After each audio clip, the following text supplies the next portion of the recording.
फिर क्या कह रहे हैं परमात्मा? संत सताना कोटि पाप है, यानी साधु संतों को दुखी करना। देखो, एक तो आम व्यक्ति को दुखी किया जाए, वो भी बहुत बुरी बात है, और यदि साधु संत भक्तों को कोई दुखी करता है तो कहते हैं वो तो करोड़ों पाप के बराबर है, करोड़ों पाप के बराबर। क्योंकि साधु संत भगत कभी किसी को बेवजह दुखी नहीं करते, कभी किसी का बुरा नहीं सोचते। और ऐसी आत्माओं को यदि कोई दुखी करता है, वो चाहे मंत्री हो, चाहे अधिकारी हो, बहुत बड़ा कोई पैसे वाला हो, किसी भी प्रकार से सर्वशक्तिमान आदमी हो, यदि वो संत भक्तों को दुखी करता है तो वो तो करोड़ों पापों के बराबर है।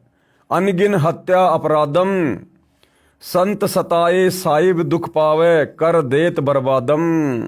और संत भगत को सताने से परमात्मा दुखी होता है, साहिब दुखी होता है, और कहते हैं फिर वो परमात्मा सताने वाले को बर्बाद करके छोड़ता है, बर्बाद करके। राम कबीर कहे मेरे संत को, दुख ना दीजिए कोई। कबीर परमात्मा कहते हैं कि मेरे भगत को कभी कोई दुख मत देना। संत दुखाए मैं दुखी, मेरा आपा भी दुखी होए। और हिरणाकुश उदर विदारिया, मैं ही मार्या कंस। और जो मेरे संत को दुखी करे उसका खोदूं वंश। परमात्मा कहते हैं हिरणाकुश का पेट नरसिंह रूप धारण करके हमने फाड़ा था, और जो मेरे संत को दुखी करेगा उसका तो मैं वंश ही समाप्त कर दूंगा।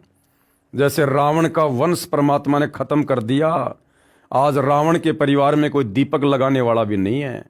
कंस के वंश को ही परमात्मा ने खत्म कर दिया, आज कोई दीपक लगाने वाला भी नहीं है। दुर्योधन के वंश को ही परमात्मा ने खत्म कर दिया, आज कोई दीपक जलाने वाला भी नहीं है।